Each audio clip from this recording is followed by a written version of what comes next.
to live in it. And if that all sounds quite heavy, then don't worry. There is also some interpretive dance. And I should probably warn you at this early stage, I've never actually made a documentary before, so no, it's going to be fine. It's going to be absolutely...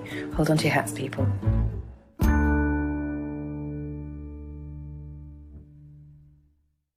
Happy birthday! Oh, Ollie! Happy birthday!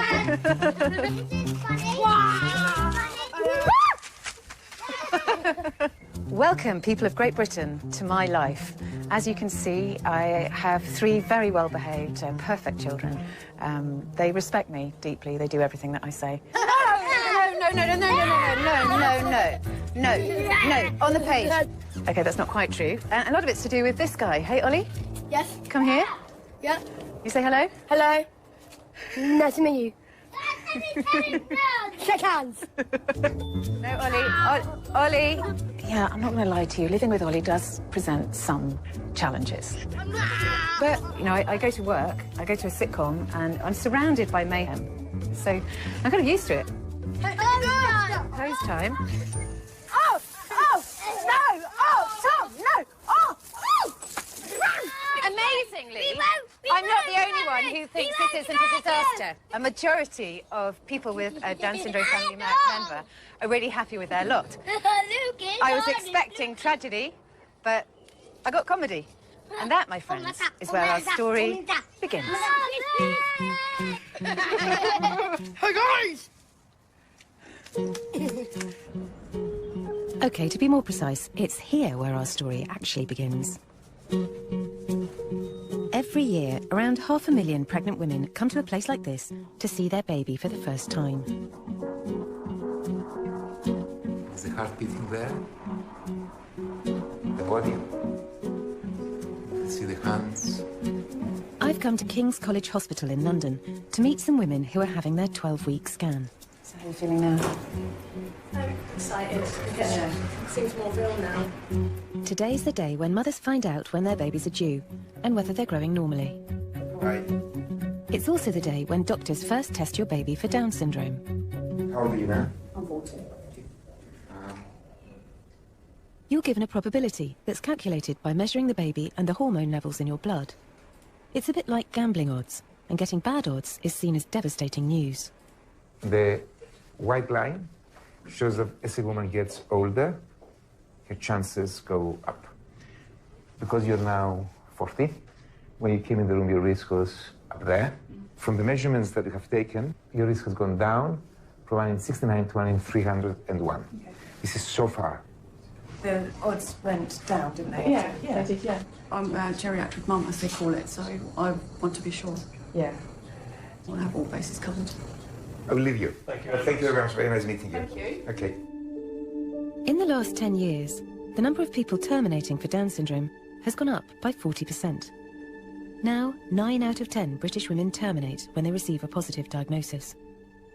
Of course, I have a biased opinion because I have a child with Down syndrome who I love more than life. But my big question at the beginning of this is what's so very dreadful to the world about Down syndrome? So let's go and ask Professor Nicolaides about that. Professor Nicolaides is a fetal medicine expert and has been developing more effective screening tests for the last 25 years. Would you mind telling us more about why Down syndrome has been focused on? From my point of view, the essence is that there is a demand, and we believe that the main objective is to provide women with information. I have learned over the years that for some people, having a baby with Downs is an intolerable event. All I want to make this programme for is to say, you know, it's really not a catastrophe. Why is everybody behaving like it's a catastrophe? Whether they have the wrong perceptions of what the condition is, or the system has not emphasized to them the goodness that can come from having a baby with Downs, I do not know. But it is a fact. It is associated with mental disability.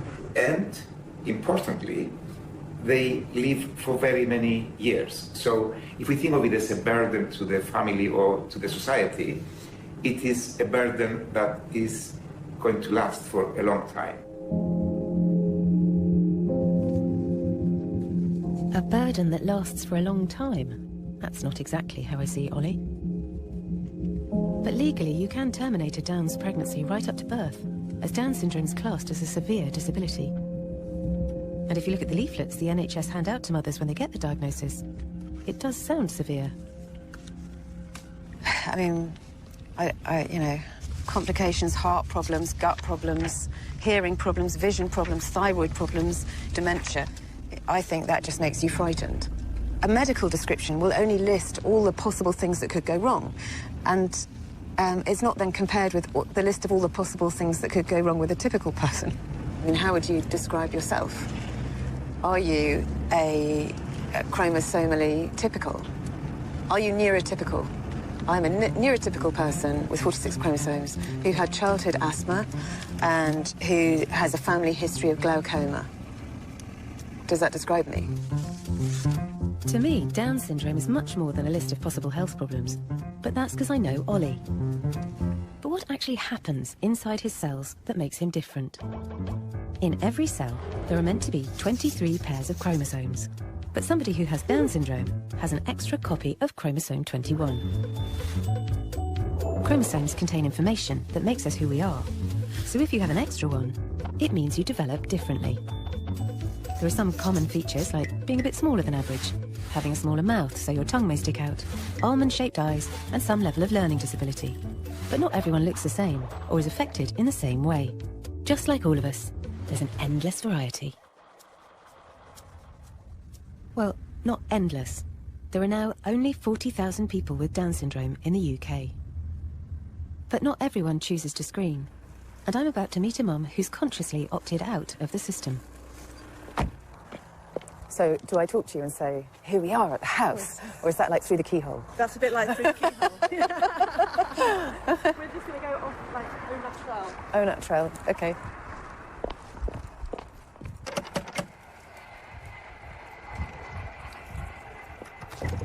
Hi there, Emma. Hiya, how are you? Nice to meet you. Nice to meet you. Come on through.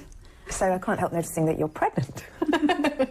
How many weeks are you? 28 and a half weeks. 28 and a half weeks. The GP told me they'll want to screen me nice and early to make sure this baby doesn't also have it.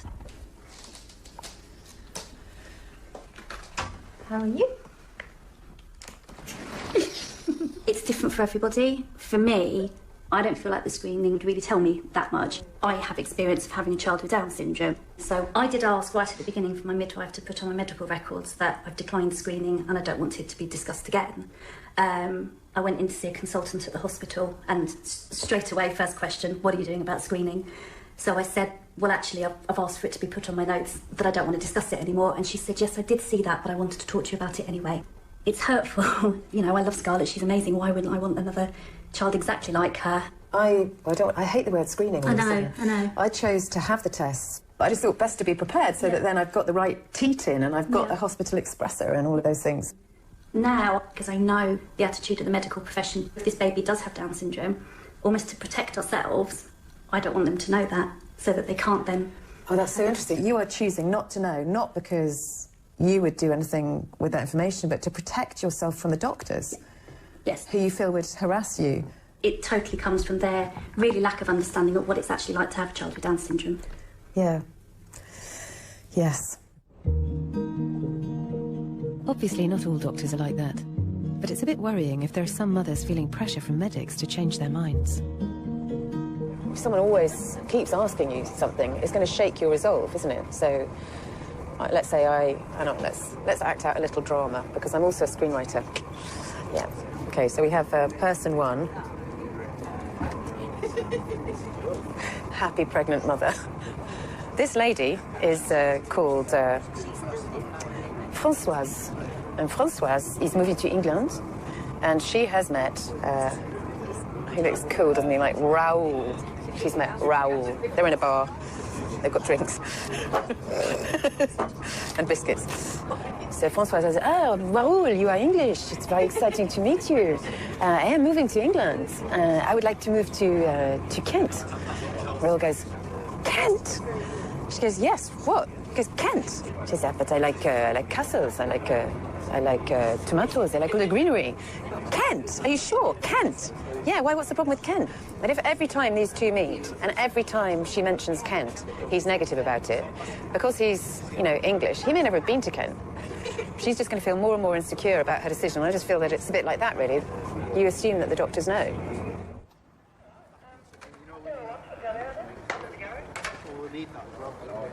The grand irony, of course, is that all this focus on screening is happening when people with Down syndrome are achieving more than ever before.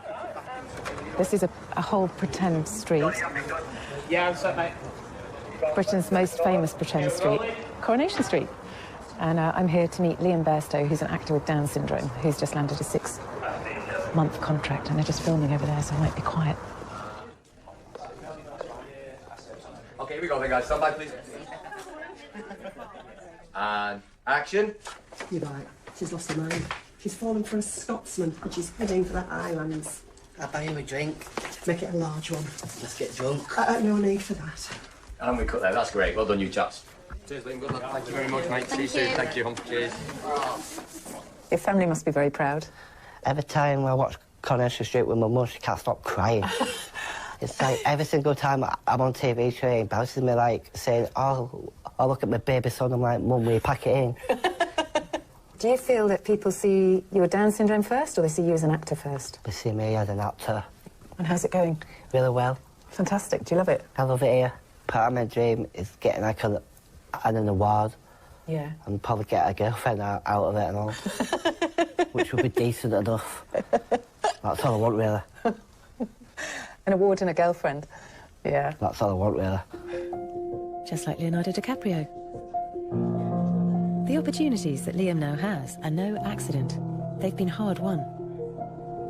People with Down syndrome weren't even allowed to go to school until 1970, and not allowed in mainstream school until 1981. Today, Ollie and I are meeting one of the people who helped pave the way for this to happen. We're going to meet Sue Buckley, who is...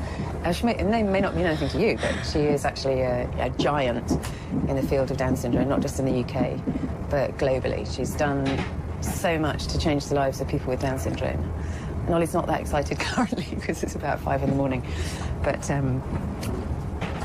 well, you know, for me it's a big day. Professor Sue Buckley has been pioneering teaching methods for children with Down syndrome since the 70s. Mum's a fun treat. It's a fun treat, is it? Her research has led to a UK-wide network of speech and language classes being set up.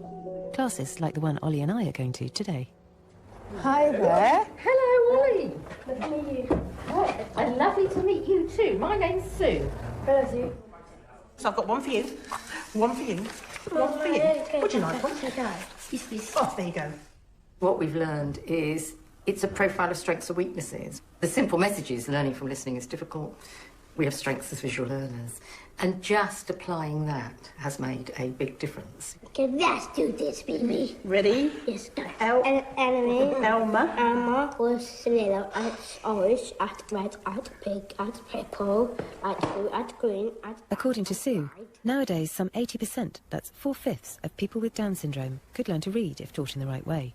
And so with the right support, the majority can go through mainstream schools, get work, and live independent, ordinary lives.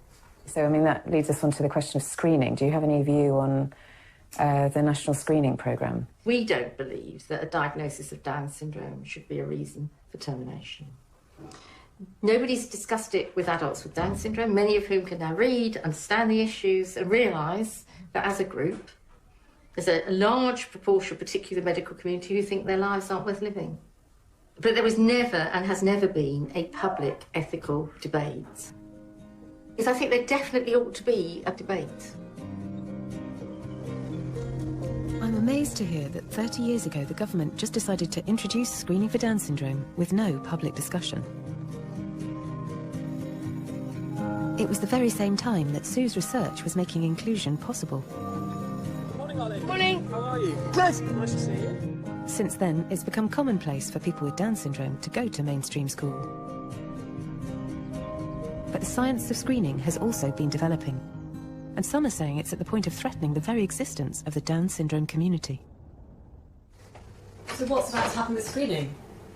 Goodness me, I'm so glad you asked, Claire. Well, at the moment, if you're an average UK mother, let's say you're 30, Your baby grows, it becomes a raspberry, and then it becomes a grape. Now, at about between 11 and 13 weeks, you go for your scan and you have some blood tests. Now, you're going to recognise this procedure from earlier in the programme. This is a pretty good screen.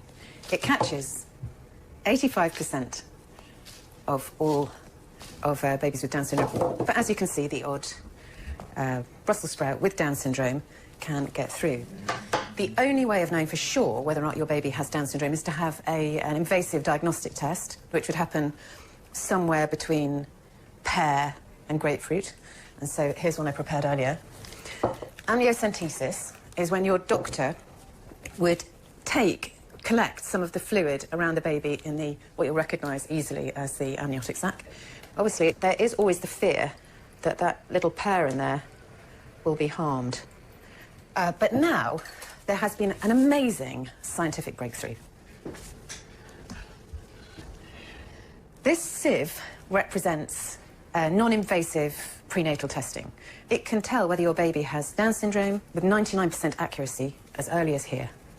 So, what this is going to mean is that more and more women are going to know that the baby they're carrying has Down syndrome in pregnancy. And if we remember that most women who know for sure terminate, presumably this is going to mean far fewer babies with Down syndrome being born. In the UK, this new non-invasive test is being developed by Lynn Chitty at Great Ormond Street. She's Britain's only Professor of Genetics and Fetal Medicine. I need to hear her take on the possible consequences of this new test. My lines, I'm learning my lines. How has this new screening test come about, and why? Do it better than that. How has this new screening test come about, and why? No, that's too much. How has this new screening test come about, and why? That's better. The statistics for termination rates are complicated and disputed by both sides of the debate. But since the new test has been available in the private sector, the Department of Health has reported that termination rates for Down syndrome have gone up by almost a quarter. Professor Chitty is proposing that this new test be rolled out on the NHS. She's done a study and presented her research to the National Screening Committee, who will announce their decision in the next few days. Hello there. Oh, hi. I'm Sally. And I'm interested. Hello, very nice to meet you. This is the HiSeq. Oh, right. So this is the machine which sequences the DNA. We have developed this test ourselves, so this is not one of the commercial companies doing it. We did that as part of the study to show that it could be done in an NHS laboratory, that it didn't have to be sent to America or wherever to be tested. And the accuracy at the moment is, what is it, 97, 98, 99? What's the accuracy? It's about 99. It will detect about 99% of all cases. From the outside, to me, it seems like there's no distinction being made between Down syndrome and a disease. Whereas to me, Down syndrome is a type of person. So you wouldn't screen out, I don't know. Can I just stop you there? Yes. Because you've just used the word screen out. I do not think that we are screening out. On the contrary, I really do not think we're going to be screening out Down syndrome. And I find it quite distressing. I mean, I had a journalist phone me up and said, you're going to annihilate Downs. Well, I don't think that's going to happen. So, well, explain to me why that isn't going to happen then, because the figures say the opposite, don't they, at the moment? So it seems that there's... Well, you see, the trouble is everybody's looking at hypothetical scenarios. Right. They're looking at what-if situations. So one of the reasons why we did our study was because we needed to stop the what-ifs and actually look at what does happen in practice when you give women the option. So we found there was a lot of women who are actually using the NIPT test to find out whether the baby's got Down syndrome, inform themselves and carry on with the pregnancy. If you look at our statistics, small numbers, it will not significantly change the live birth rate. So I don't think you can say that at the moment. I think you have to wait and see what happens. It's quite a high cost. It's not a high cost at all. We showed very clearly that you can implement this. So I wasn't meaning the financial cost. Okay. I mean, this is an experiment that may result in people choosing not to terminate and just choosing to know, or it may result in a catastrophic result on the Down syndrome population. Well, the pilot study would suggest that it's not going to result in the latter. I mean, I think, so you have, how old is your son? 11.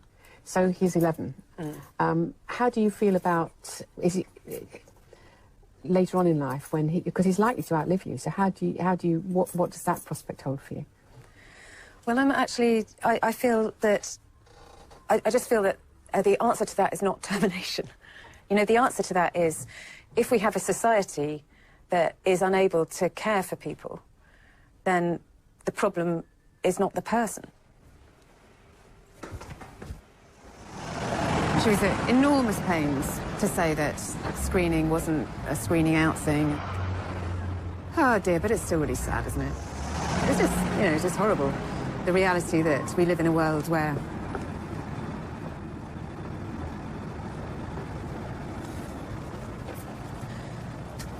I don't know, I sort of feel like people with Down syndrome are a type of person. It doesn't feel like it, you know, it's not a disease.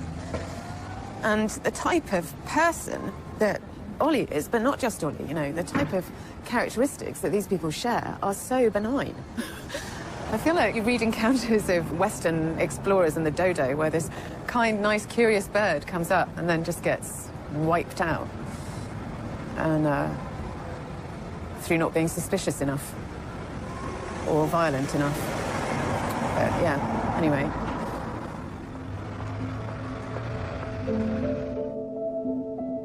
I don't feel particularly reassured about NIPT. I'm worried we might be gambling with society's diversity. So what happens when almost everyone screens? Well, wouldn't you know, there's a place that can tell us. What do we know? The thinking shot. What do we know about Iceland? Well, we know that it has lots of mountains and some ice. But it also has lots of hot stuff, by which I mean lava. It's a land of contradictions. Here they provide some of the best care and opportunities for disabled people in the world. But over the last 5 years, 100% of people have chosen to terminate for Down syndrome. 100%. That's like everyone.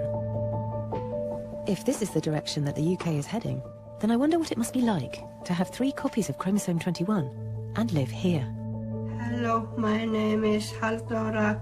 I read an article in the newspaper the other day. There was this woman who wrote people with Down syndrome should not exist. Who is perfect? Who can decide that we who have Down syndrome are worth less? Hi, Halldóra, I'm Sally. 32-year-old Halldóra is one of the few people with Down syndrome in Iceland. Her story hit the headlines when she wrote an article protesting her right to life. Would you show us your exhibition? Yes, of course. It prompted photographer Sigga Ella to take 21 portraits of some of Iceland's remaining people with Down syndrome. I found Halldóra's article online. Going through her thoughts is basically saying that though she has a disability, it doesn't define her as a person, you know. How does it feel to know that people discuss whether or not Down syndrome is okay to live with? Getur þú sagt henni á hverju þú skrifa greinina?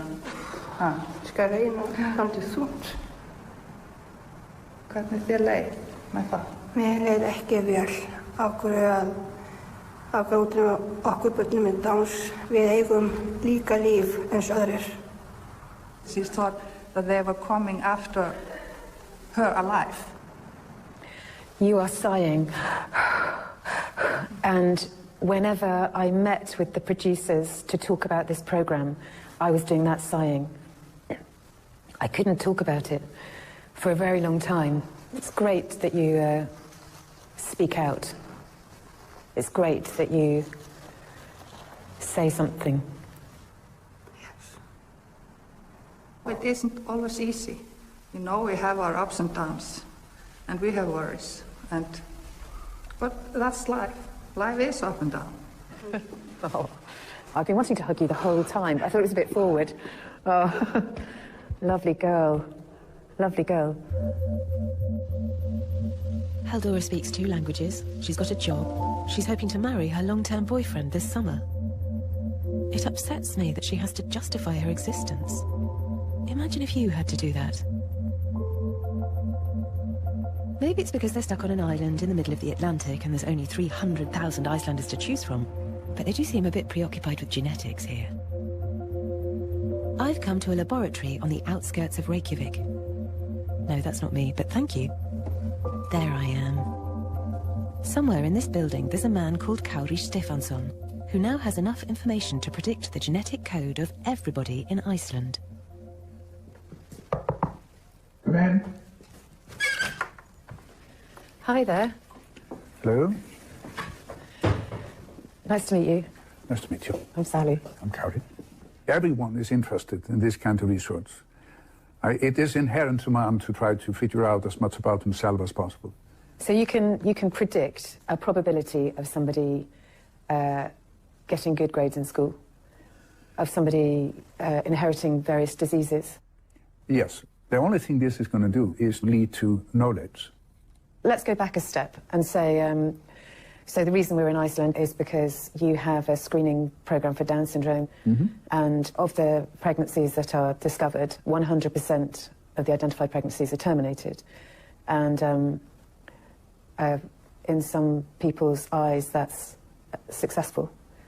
And I'm not entirely sure that it is successful.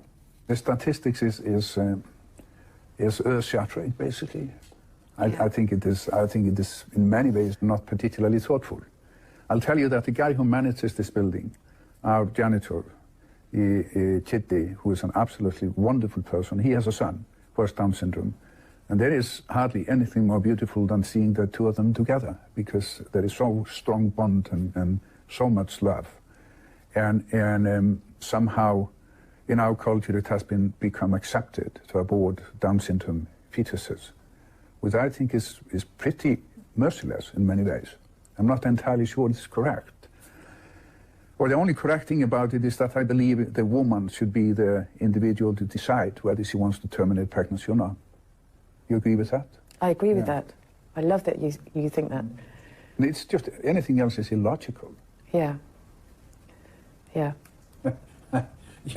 You're very serious about this.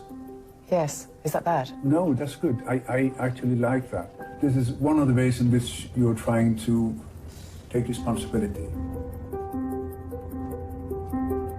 Iceland certainly got me thinking. Why is Down syndrome the disability it's socially acceptable to terminate? And how do we come back from that? I've landed back in the UK to the news that the National Screening Committee have made their recommendations. The most exciting development in pregnancy care for decades.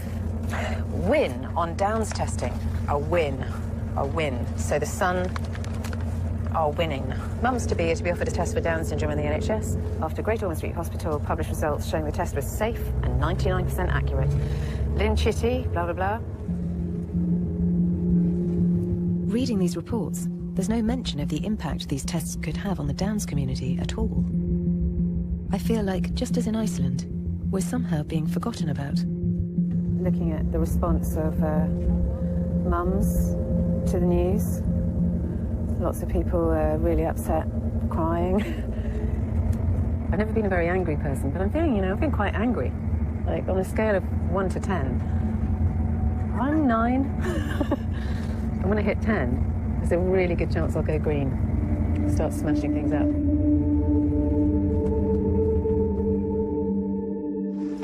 The new non-invasive prenatal test was announced to be rolled out last week, lauded by clumsy media as a great step towards eradicating this debilitating condition. We must attend, more importantly than ever, to our use of language.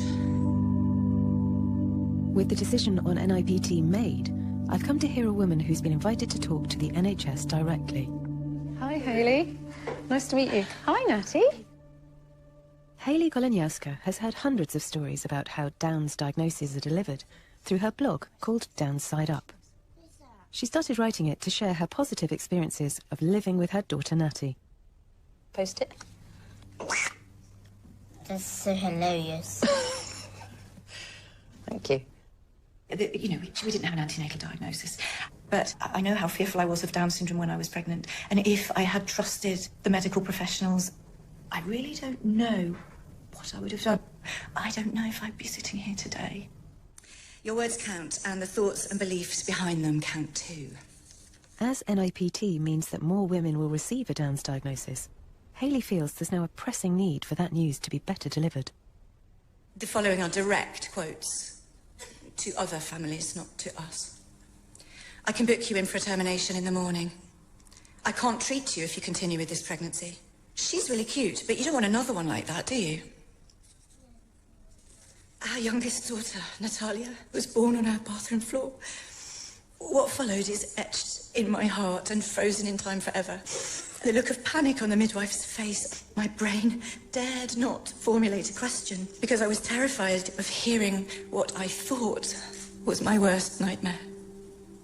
What I had been conditioned to fear.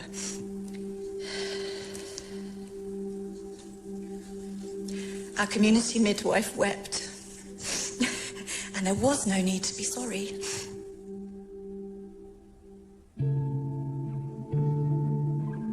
Natty was not at risk. She's not like a fire or a flood. She certainly was not a page in a medical journal. How I wish I could go back and relive that day, knowing what I now know. Thank you.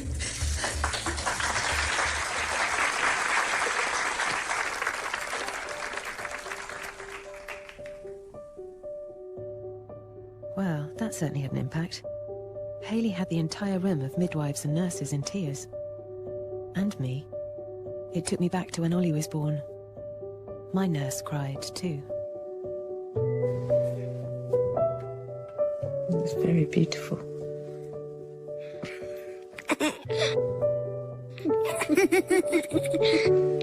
It wasn't until 10 days after Ollie was born that we got our diagnosis. Ollie? Yes. I love being your mummy. Meh. But I've spoken to other mothers, and whenever it happens, before or after birth, the feeling of shock is pretty universal. What Hayley's made me realise is that it's such a sensitive time too.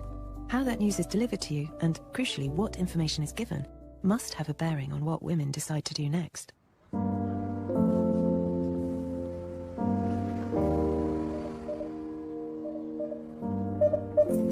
Antenatal results and choices, can I help you? Jane Fisher runs the only counselling charity the NHS currently point pregnant women towards when they get a Down's diagnosis. They're likely to be fielding more and more calls as the new test is rolled out. How educated are your helpline counsellors about Down syndrome? I wouldn't pretend for a moment. We've got a small helpline team of 4 of us, and I wouldn't ever pretend, and we wouldn't pretend, that we are absolutely up to date with what living with Down syndrome means in all its aspects. So let's say to you, I'm worried about how the learning disability is going to affect this baby. What do you then say to me? Well, we're not going to say you'll be able to cope. We'll say, well, how worried are you? Do you feel you could continue the pregnancy and deal with that? Can you deal with that level of uncertainty, or do you feel you need to? There's a gap there in the logic, isn't there? So if I say I'm worried about the learning difficulty, you go straight to termination from that.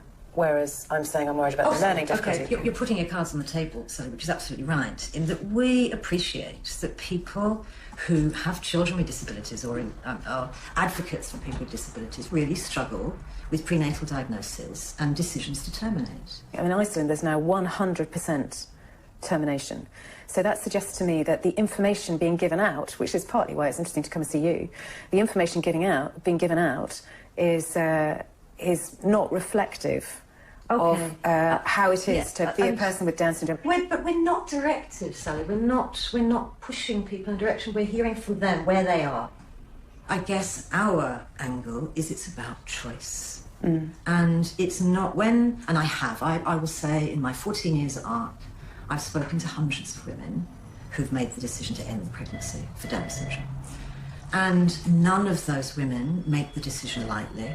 What they worry about is they can't know exactly how their child's going to be affected.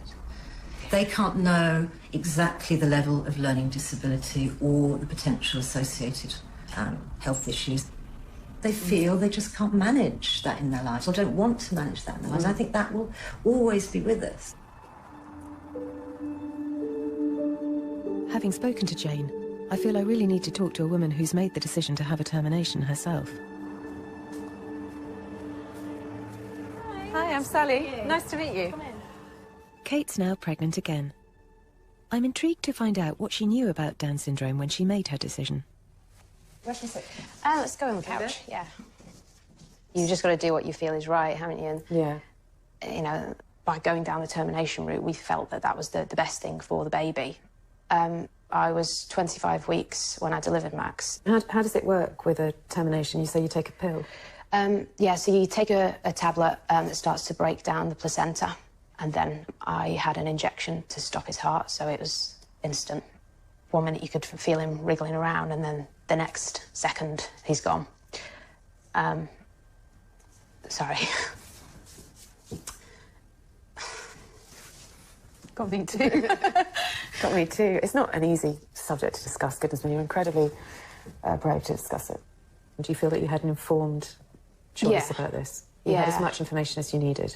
Yeah, rather than the clinical research and a doctor saying this is what it'll look like. What I was more interested in was family stories, so we looked at clips on YouTube and read news articles and things like that. There were blogs by mums and stuff. So you kind of see some of the difficulties that people are going through. There's one woman that her 5-year-old's still not walking, and he's very heavy, and she's having to deal with him having fits everywhere.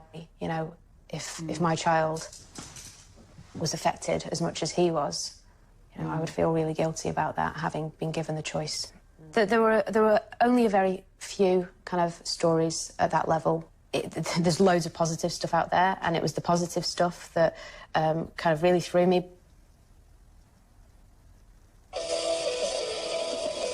Chelsea's won several titles, including winning the Special Olympics National Championship title 4 times and the International Down Syndrome Foundation World Championships title. Chelsea started practicing 16 hours a week. I think she just puts in that much more work to get where she needs to be. I'm walking. I wonder if we have very different reactions to that. Probably. Yeah. Yeah. You think that's... See, it's very inspirational, and she should be, like, so proud of herself. She's worked so hard to get there, but it was that kind of made me realise how much harder they have to work to kind of reach their goals. That's not what I want for my son. Even the best case scenario isn't potentially what I want for my son. And, you know, I don't... Do you mind if I ask you the really difficult question? Go on. So you think her life would have been better not happening? No, not at all. I believe it's every parent's choice to decide what's right for their child. I don't believe it's wrong to bring Down syndrome children into the world. She's got a great quality of life. She's loving life. You know, she's at the top of her game. No, I don't believe that's wrong at all. It's just not what I would want for my child. She's a reasonable woman, and she's right. She's right that the choice is hers. She's right that the choice is hers. She's right that opportunities for people with Down syndrome are limited. She's right that bringing up a child with Down syndrome requires more effort and more engagement. But I think she's wrong that an increase in choice means greater happiness, because I don't think it does. And I think if you want a happy child, you can guarantee you're having a child that's predisposed to happiness. So anyway, that was what I'm saying to you, Claire, is that I found that much harder than I was anticipating. And yeah, I'd like to go home now. Kate didn't want a child like mine. That was difficult for me to hear. The thing I seem to be coming up against is this idea of choice. I chose to screen with all 3 of my children. With Ollie, I was given a 1 in 10,000 chance of him having Downs. But back then, if you'd asked me whether I could cope with a child with a disability, I'm not sure whether I would have said yes. Now I'd say that having him in my life has changed me and my family for the better. And that makes me question whether choice is always the wonderful thing it's cracked up to be.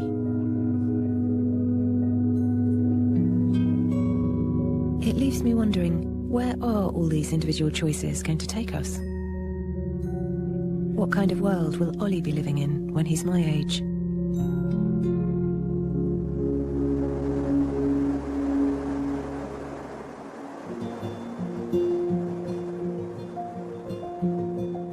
understand, the new Downs test, NIPT, is just one small corner in a huge new field of genetics.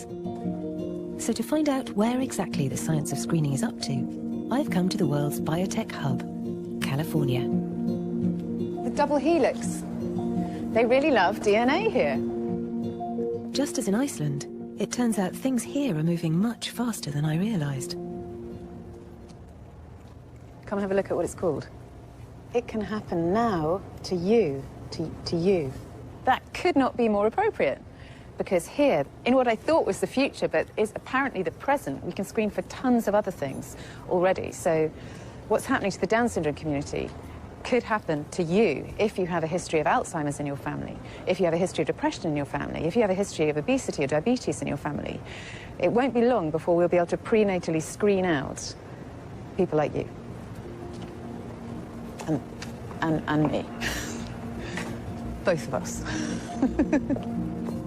I'm going to meet a scientist called Razib Khan. He's the first person in the world to sequence an unborn child's DNA. Yep. Smooth operator. Don't worry. It was his son's. Hey there, Razib. How are you doing? I'm Sally. Nice to meet you. Nice to meet you too. With his unborn child's complete genetic code to hand, Razib was able to screen not only for Down syndrome, but for anything he liked. Yeah, it was like Tell me controversial. what happened. Tell me what happened. Did you get hauled in? No, but there was like a big controversy, like in the media, the university, and a lot of people. I mean, I'll give you like. But you must have known that was going to happen. Right? No, we weren't totally sure. I mean, you have to understand. I know for a fact that within 10 years, most people are going to be doing this. So it might be scary right now, but this is just the future. I just brought it forward into your face a little. I mean, this is like a really extreme version of not being able to wait till Christmas, right? Yes, and speak of the devil. Hello. Hello. Wow, how nice to meet you. Yeah. He's absolutely gorgeous. Congratulations, you're gorgeous. It's in the genetics. So what kind of child were you hoping for? What was the your one I got. But what was your win child? What was your... Healthy. Healthy. Yeah. How low down the scale do we go before it becomes I mean, if they had like a mental or developmental disabilities that was severe. I mean, what this about is like, schizophrenia, something like that, or autism? I mean, it depends on the severity of these issues. You can't tell that. Not right now. Let's say you had discovered Huntington's. Yeah. Presumably you had this information early. Like, We were stage terminated. So I mean, I don't know if they told you, I'm a parent of a child with Down syndrome. Yeah. Down syndrome is presented as the very worst case scenario. Okay. My lived experience bears no relation to that. Okay. So the whole basis of this discussion is a bit dodgy.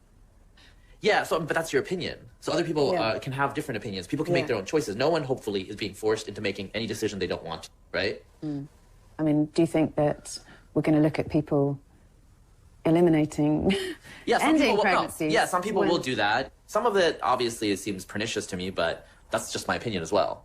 Science has no morality, right? Science just tells you. You can do what you want with the science. Razib analysed his son's genome using his laptop at home 2 years ago. He had to leave it processing the data for 2 weeks solid. But even since then, DNA sequencing has become far more accessible. In America, there are already companies who will do it for you for under $1,000. The scientist, arguably at the forefront of this revolution, is George Church. He pioneered the method used to sequence the first human genome, and over his 40-year career has become known as the godfather of genetics. I might leave my toy microscope that I bought for my child in the car, because that might look like I'm not as serious. Not a serious person. I've come to Harvard Medical School in Boston to meet him. Maybe he can tell me whether science does, or should have, any morality. You know, we're making this film about Down syndrome and the prenatal screening program. It seems that there's going to be many, many more things that we're going to be able to screen for in the very near future. So I don't know how, I mean, the genie's out of the bottle. Yes. I don't know how one even begins to create ethics around this kind of thing. Yeah. Well, ethics changes from year to year. You know, I'm sure that if you had talked about the 1 million people a year that die in cars back at the turn of the century, we might not have cars now, because that would be an unacceptable outcome. With Down syndrome, I don't think it's so much of Genie being out of the bag, it's just parents who exert their will. And that depends on what they see on television. In other words, if they see lots of happy family with Down syndrome kids, then they might say, hey, I want that. But I think that if anything, it goes the opposite direction. People will not only choose the way their child will be, but when the child grows up, the child will change themselves genetically. And it's unlikely that a child will say, hey, I'd like to be a Down syndrome kid. What do you think the future holds for us? It's all about education. Yeah. It's not the technology that's the problem. No. It's the societal pressures and the market forces that are at work. Yes. If you want to instill certain values, spread the word that these are actually valuable members of society, valuable in a very broad sense. I'm here today not only to make a case for Down syndrome, but to spread the idea that all lives matter. Actually, I've made contact with a person who's already been telling the world just how valuable life with Down syndrome is. It is not a disease. You can't catch it from anyone. It is just something that happens. Her name is Karen Gaffney, and she's the world's best-known advocate for people with Down syndrome. But with the godfather of genetics words ringing in my ears... Oh no, I'm crying again. There's just more riding on this meeting than I thought. It feels that, like, even if this particular encounter isn't life and death is hanging around in the air. You know, that maybe there'll be someone who watches this program who decides to have a baby they wouldn't otherwise have had, or maybe there'll be someone who watches this program who might have had the baby and decides they won't. It all just... I've got an overactive imagination, basically. Karen and her mum Barbara have agreed to meet me before I leave Boston. Hi. Sorry, I was staring out the window. Hi there. Hi. Nice to meet you. I'm Sally. Hi, Sally. I'm Barb. Hi, Barb. Hi there. How are you, Karen? How's your son Ollie doing? Oh, thank you. He's doing all right. You've swum the channel. Yes, I have. That must have been horrible. Yes, yeah. And have you had good response from that TED Talk? I have, yeah. Yeah. I mean, I can't see how anyone could watch it and keep very bigoted ideas of Down syndrome. You had done such an amazing job. I think she was able to change minds. Change minds and change hearts and just at least get people to question. Yeah. When did you realise you had Down syndrome? Do you remember what age you were, or...? I think I was between 6 and 7 years old when my mom told me I had Down syndrome. Yeah. And how it just takes me longer to learn things than it does other people. Because I wasn't quite sure whether to tell Ollie or not, or whether to tell his brothers. And I started off thinking, well, I just want it to be normal, so we'll tell them. And then my husband said recently to the youngest, who's 4, he said, Ollie just finds it difficult to understand sometimes, and he gets angry. And the little one said, like you, Dad. That's great. And it's like, yeah, you know, we all find it difficult to understand sometimes, and we all get angry sometimes. And this is what humanity is all about. Yeah. They're blended into the fabric. Yes. They're all part of the fabric of humanity, not separate. And I think that's what we need to see.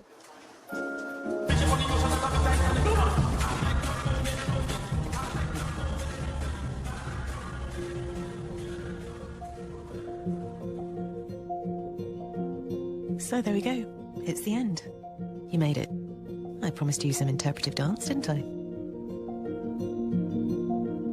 If we're heading towards a world where we choose more and more who gets born, I feel like we really need to think about what it is that we value.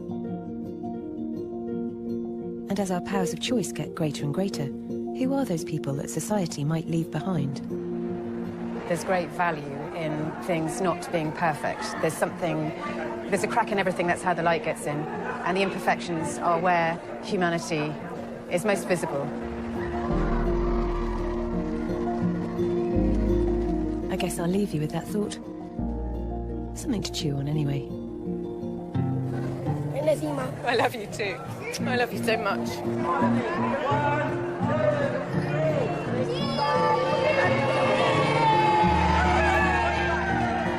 To live in it. And if that all sounds quite heavy, then don't worry. There is also some interpretive dance. And I should probably warn you at this early stage, I've never actually made a documentary before, so it's going to be fine. It's going to be absolutely... Hold on to your hats, people.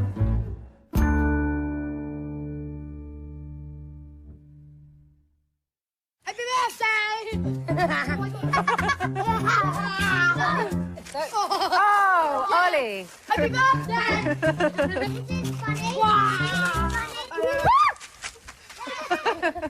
Welcome, people of Great Britain, to my life. As you can see, I have 3 very well-behaved, perfect children. They respect me deeply. They do everything that I say. No, on the page. OK, that's not quite true. A lot of it's to do with this guy. Hey, Ollie? Yes? Come here. Yeah? You say hello? Hello. Nice to meet you. Shake hands. No, Ollie. Ollie. Yeah, I'm not going to lie to you. Living with Ollie does present some challenges. But, you know, I go to work, I go to a sitcom, and I'm surrounded by mayhem.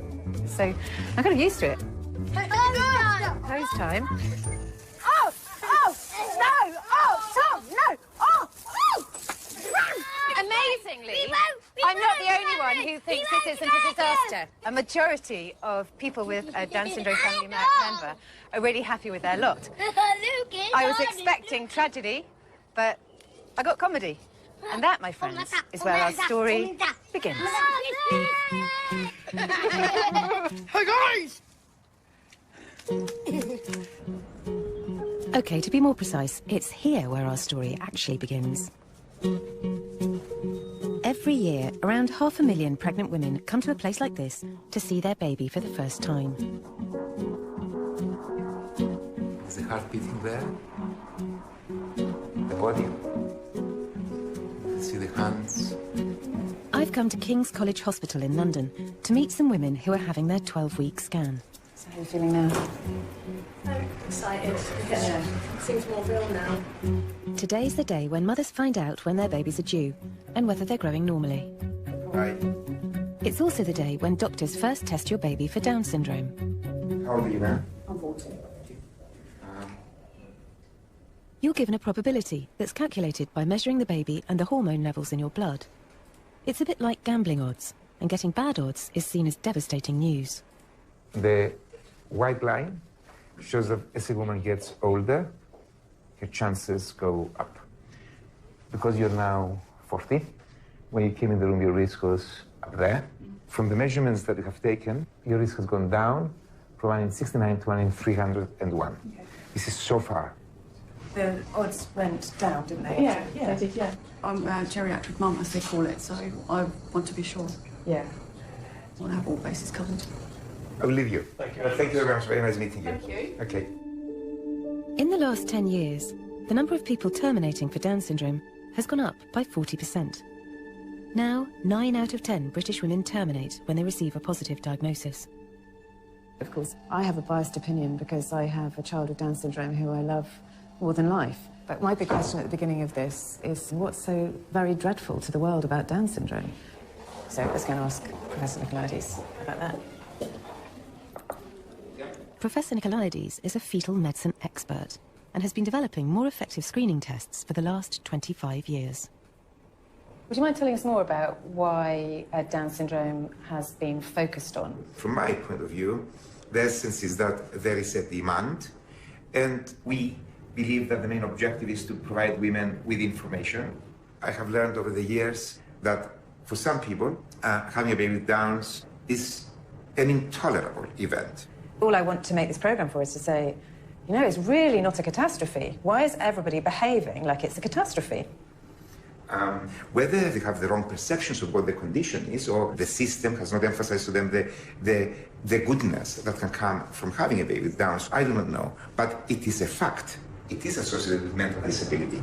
And, importantly, they live for very many years. So if we think of it as a burden to the family or to the society, it is a burden that is going to last for a long time. A burden that lasts for a long time. That's not exactly how I see Ollie.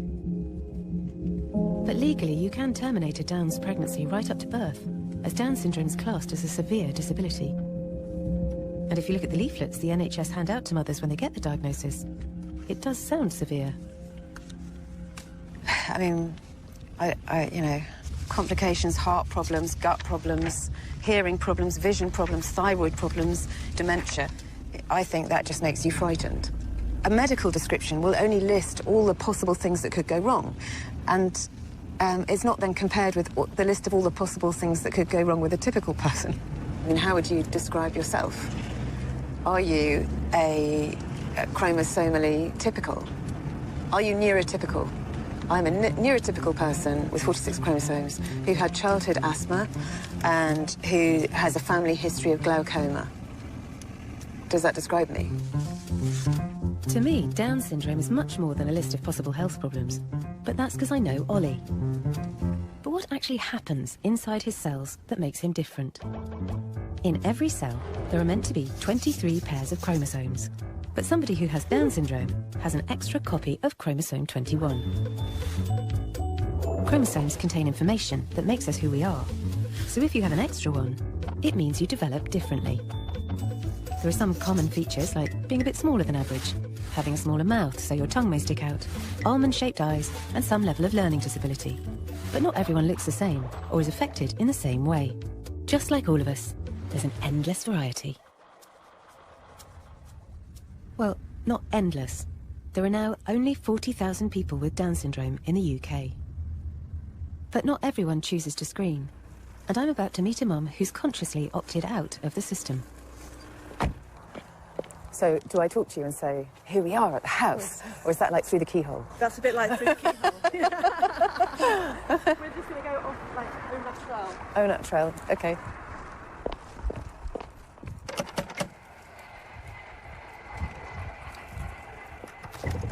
Hi there, Emma. Hiya, how are you? Nice to meet you. Nice to meet you. Come on through. So I can't help noticing that you're pregnant. How many weeks are you? 28 and a half weeks. 28 and a half weeks. The GP told me they'll want to screen me nice and early to make sure this baby doesn't also have it. How are you? It's different for everybody. For me, I don't feel like the screening would really tell me that much. I have experience of having a child with Down syndrome. So I did ask right at the beginning for my midwife to put on my medical records that I've declined screening and I don't want it to be discussed again. I went in to see a consultant at the hospital and straight away, first question, what are you doing about screening? So I said, well, actually, I've asked for it to be put on my notes that I don't want to discuss it anymore. And she said, yes, I did see that, but I wanted to talk to you about it anyway. It's hurtful. You know, I love Scarlett. She's amazing. Why wouldn't I want another child exactly like her? I hate the word screening. I know. I chose to have the tests, but I just thought best to be prepared so that then I've got the right teat in and I've got a hospital expressor and all of those things. Now, because I know the attitude of the medical profession, if this baby does have Down syndrome, almost to protect ourselves, I don't want them to know that, so that they can't then... Oh, that's so interesting. You are choosing not to know, not because you would do anything with that information, but to protect yourself from the doctors. Yes. Who you feel would harass you. It totally comes from their really lack of understanding of what it's actually like to have a child with Down syndrome. Yeah.